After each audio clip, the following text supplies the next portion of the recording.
Hi hello welcome to the Vel organics. இன்றைக்கி என்ன பார்க்க போகிறோம் அப்படின்னா உளுந்த வடை தான். ஸோ இது பெரிய டிஷ் ஒன்றும் இல்லை, அடிக்கடி எல்லாருமே வீட்டில் செய்கிற ஒரு டிஷ் தான். இதுக்கு நல்லா ஆட்டி வச்ச உளுந்து கொஞ்சம் எடுத்து வச்சுருந்தேன். மாவாட்டும் போதே கொஞ்சம் உளுந்து எடுத்து வச்சுருந்தேன் இதுக்காக ஸ்பெஷலாக.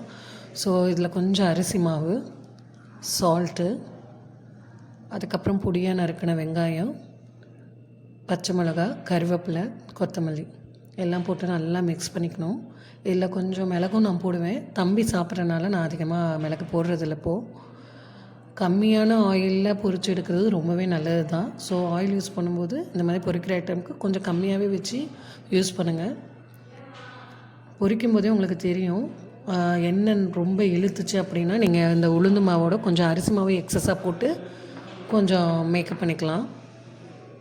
மேக்ஸிமம் நான் குழந்தைங்களுக்கு உளுந்தங்கஞ்சி அதிகமாக வச்சு தருவேன். அவங்க இப்போ உளுந்த வடை கேட்டனால அவங்களுக்கு இப்போ உளுந்த வடை செஞ்சு கொடுக்குறேன். மேக்ஸிமம் எல்லோரும் கொஞ்சம் வீட்டிலே ட்ரை பண்ணுங்கள். கடையில் வாங்கி சாப்பிட்றத விட வீட்டில் ட்ரை பண்ணுறது கொஞ்சம் ஹெல்த்தியாக இருக்கும். அதனால் நான் வீட்டில் அடிக்கடி உளுந்த வடை, உளுந்தங்கஞ்சி, உளுந்து ரிலேட்டடாக என்ன என்னால் செஞ்சு தர முடியுமோ ஒர்க்குக்கு போயிட்டு வந்து நான் கண்டிப்பாக செஞ்சு தரேன். ஒர்க்குக்கு போகிற என்னாலேயே இது செய்ய முடியும் அப்படின்னா உங்களாலேயும் கண்டிப்பாக செய்ய முடியும். வீட்டில் கொஞ்சம் டைம் கிடைக்கும்போது இந்த மாதிரி குழந்தைங்களுக்கு ஈவினிங் ஸ்நாக்ஸ் டைமில் உளுந்த வடை, உளுந்தங்கஞ்சி, இல்லை கருப்பு உளுந்து அதில் களி செய்வோம் நாங்கள் அடிக்கடி. ஸோ அதோட வீடியோவும் நான் ஃப்யூச்சரில் அப்லோட் பண்ணுறேன். ஸோ அந்த மாதிரி செஞ்சு கொடுக்குறது அவங்களுக்கு ஸ்நாக்ஸாகவும் ஆகிரும், அதே டைம் ஹெல்த்தியாகவும் ஆயிரும். ஸோ எல்லாருமே இப்போது நிறைய ஹெல்த்தின்னு பேச ஆரம்பிச்சிட்டோம். ஸோ ஏன்னா எல்லாருக்கும் புரிய ஆரம்பிச்சிருச்சு நம்ம ஹெல்த்தியாக கொஞ்சம் சாப்பிட்ணும் அப்படிங்கிறது நிறைய பேத்துக்கு இப்போ தெரிய ஆரம்பிச்சிருச்சு. நிறைய வீடியோஸ் பார்க்குறோம், நிறைய விஷயம் தெரிஞ்சுக்கிறோம். ஸோ ஹெல்த்தியாக சாப்பிட்றது எந்த அளவுக்கு நமக்கு நல்லது அப்படின்னு தெரியும். நம்ம ரொம்ப டாப் 100க்கு போக வேணாம். இன்றைக்கி நான் சமைக்கிறேன்னா இதில் ஏதோ ஒரு விஷயம் நான் சேஞ்ச் பண்ணிக்கிறேன். ஸோ இன்றைக்கி நான் சாம்பார் வைக்கிறேன், காய்கறி வைக்கிறேன் அப்படின்னா இதில் ஏதோ ஒரு விஷயத்த நான் சேஞ்ச் பண்ணிக்கிறேன். காய்க்கு பதிலாக கொஞ்சம் கீரை அந்த மாதிரி.